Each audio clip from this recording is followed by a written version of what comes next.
Wednesday night fights presented by Just for Men Hair Color. Ray Whitfield from Augusta came up with a second-round TKO win.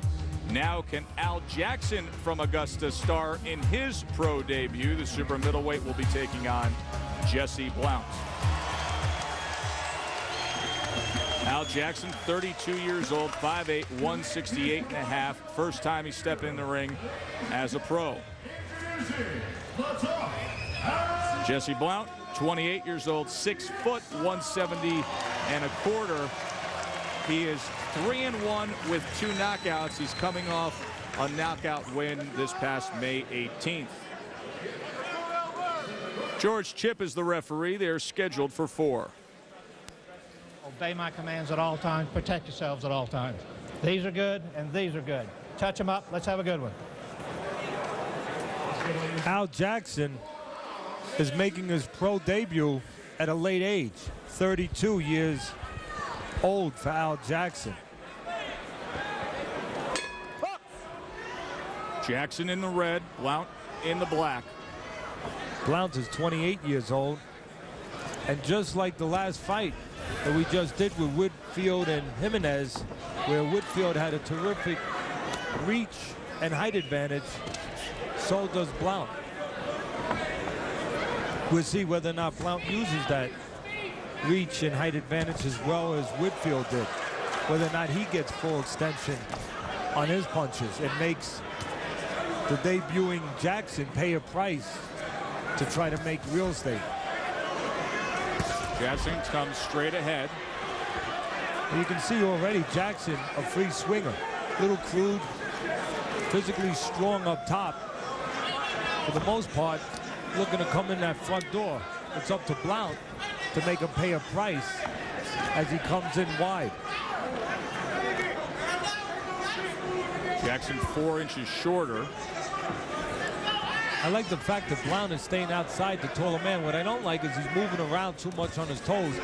That means he's not set to punch. Then you can't take advantage of being the taller man, because the whole idea is to be set to punch like that. So you can get off as the shorter man tries to come in. And there Blount did a good job of getting that right hand off inside a wide hook. Look for a little contest here, Joe. The man in red, Al Jackson, trying to throw left hooks. And the man in black, Blount, trying to beat him with right hands. Still circling on the outside. That time Jackson came to the inside, and Blount tried to catch him in between punches, did so with a left hand. See, when Blount is set on his feet like that, there's danger for Jackson, who leaves himself open when he comes in. But when he's moving like that, Jackson does the right thing. He gets after Blount because he knows there's no danger when the feet are moving.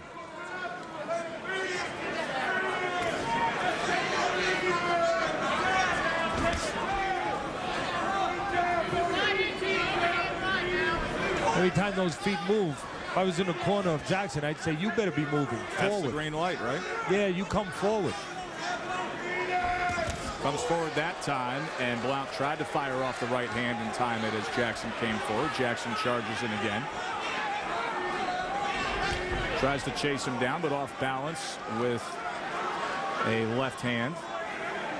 How much time can Blount spend, and how quality talent can he spend on the outside, and how much can Jackson spend on the inside? That's what this fight's about. Al Jackson, 1 round into his pro career. Single again. Will I still look eligible with gray hair? Is that all people will see? There you go. Al Jackson getting off the stool here in his pro debut against Jesse Blount. We will have another Augusta native coming up a little later. That is the newly crowned junior middleweight title, as Vernon Forrest will be live ringside with Teddy and me. Look forward to visiting with Vernon. If Jackson's going to do well, it'll be from this point on, because he just got through one of the toughest things he ever do in his life, and one of the toughest rounds he will ever face in his life. The first round for a pro debuter, a christening, a baptism. The first time you get in that ring as a pro, you're not sure whether or not you can handle what's about to happen. Once that first round goes by, you know that it's like any other time when you've been in the ring. It's not anything of any kind of magic thing that you can't handle or anything that's not real. And like I said, this would be a better round for him. And the right hand proves that point as Blount goes down. That first round so hard for a pro debuter. Now he's got that off his shoulders. Now all he has to do is go out there and attack. And that's exactly what he's doing. Just when Blount started to get aggressive, it cost him, as Jackson, who's the free swinging puncher, the man who gets to the inside, he's got the physical body on the upper body, lands a good left hook there, and now the power is coming through for Jackson. Well, quite often we talk about, yeah, it's nice if you're tall, but are you going to fight tall? You're going to give up your height. As you touched on, Blount gave up his height and allowed Jackson to get into the parameters that he needs in close to use that advantage. And he does have one advantage.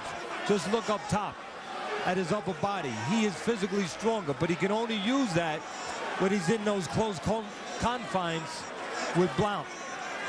So many fans still on their feet here after that knockdown. They want to see Augusta's very own Al Jackson make a splash on TV in his pro debut. They're getting used to it after Ray Whitfield went to town on Jimenez in our opening fight. You know, that first time when you're going into a pro fight, it's not real. You've never done it before.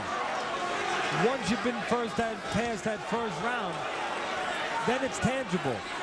It's just another guy in front of you, just like another guy in the gym. The mystique of it is gone. Now it's just leather, flesh, and blood.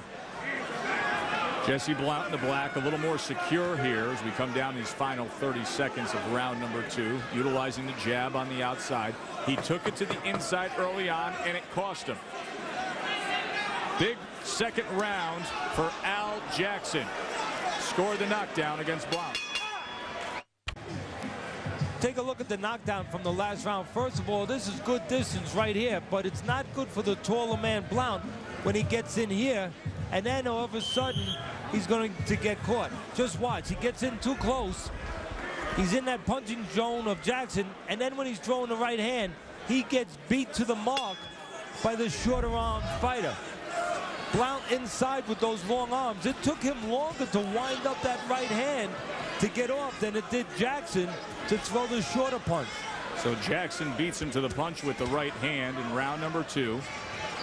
Here in his pro debut, he gained that instant confidence coming out of that first round and was able to score well in round number 2. Scheduled for 4. Jackson, 32 years old, in the red from right here in Augusta, Georgia. Blount from nearby Atlanta, 5th fight of his career. He was coming off a knockout win of his own back in May. It's difficult enough to overcome a knockdown in any fight, especially a 10-8 round when your fight is only 4 rounds. And that right now is the hole that Blount finds himself in.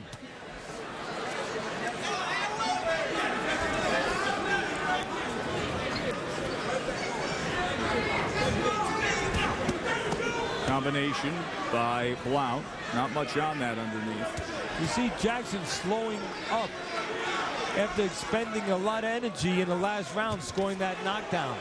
Not coming forward, at least not up until this moment, quite as much. But now he puts the foot to the gas pedal a little bit. Little spurt from Jackson after lingering through the first half of this 3rd round.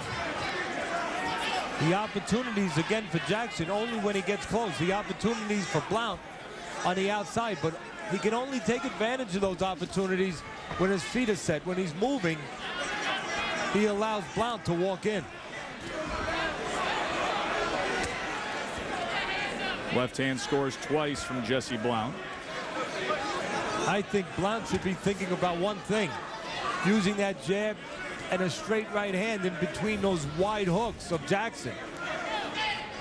Punch track jab numbers. Taller man with the advantage there. But as Teddy has noted, he could be doing even more work.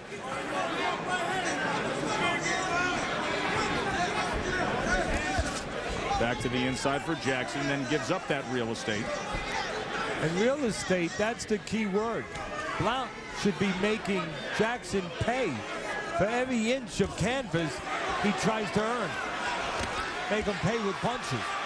Just watch. When Jackson has to come in, there's a danger zone for Jackson, the shorter man. He leaves himself wide open for about 2 feet of real estate. That's the 2 feet that Blount, if he's going to win, must execute and must let those punches rip off like that. Right hand comes around the corner there from Blount.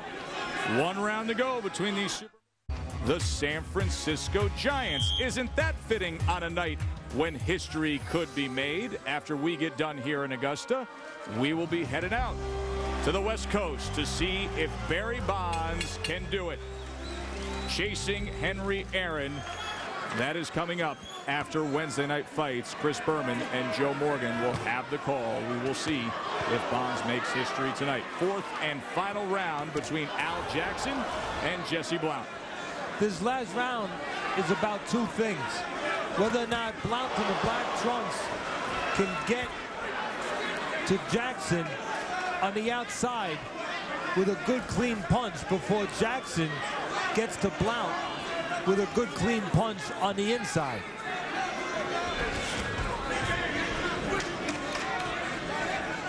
And in this kind of matchup, Joe, the man to face the danger first is always the shorter man, because he can get caught with something by the taller man before he gets to the place where he can catch the taller guy. In other words, the man in red has to go through a bad neighborhood to get to a good place. Blount has to make it a bad neighborhood. Teddy Atlas's scorecard. In round number 2, Al Jackson scored the knockdown. It's always a bad neighborhood when you're the shorter man and you're trying to make up that ground. It's just a matter of whether or not the bad guys are out at that particular time. Exactly. So Teddy's scorecard has it even up, even though Jackson just won the 1 single round. But that's the value of a 10-8 round in such a short distance fight. Only going 4 here. Pro debut of Al Jackson. One place where the man in red has hurt himself in his pro debut. Yes, he's been pressing, but not behind the jab. And with no jab coming, Blount has been left alone on the outside. Nothing to keep him. There's the jab. Doubled it up that time. What a difference it makes when the shorter man uses that jab. And again, you don't have to be tall to out-jab somebody and to be effective with a jab. And you can see Davis proves it 3 times in this round. But when there's no jab coming, then Blount has a very free vision to get his punches off, to use his jab and to pot shot a little bit. Jackson needs to let that right hand go when he works his way behind that jab to the inside. Moments ago he was in there and didn't do much with it. A reminder of how important fundamentals are to you young people out there, young fighters out there. There it is.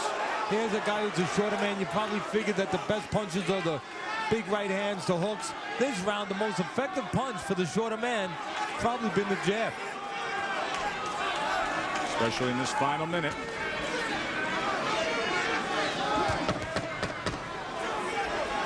Last 10 seconds. See who's got more left right here. Back to the inside they go. We will see if Al Jackson did enough in his hometown to earn the first win of his career.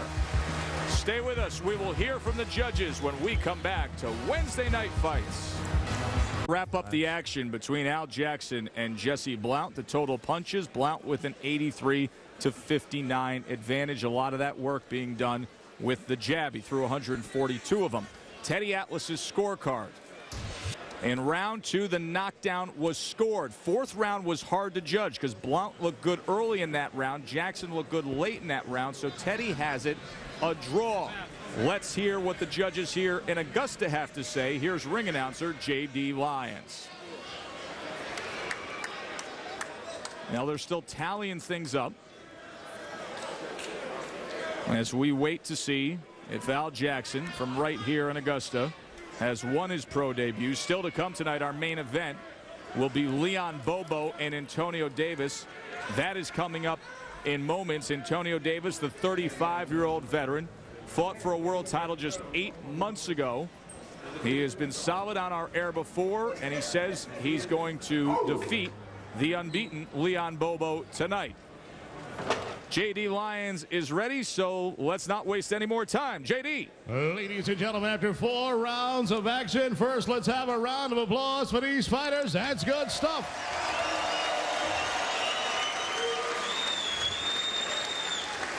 Judge Nola Oliver scored it 38-37 for Jesse Blount. Judge Erwin Deutsch scored the bout 38-37 for Al Jackson. And Judge Ed Canner scored the bouts 39-36 for your winner by split decision from Augusta, Georgia, Al Jackson. 39-36. I don't understand that score at all. They spray painted those scores, but the Augusta fans are happy for them. Al Jackson now 1-0.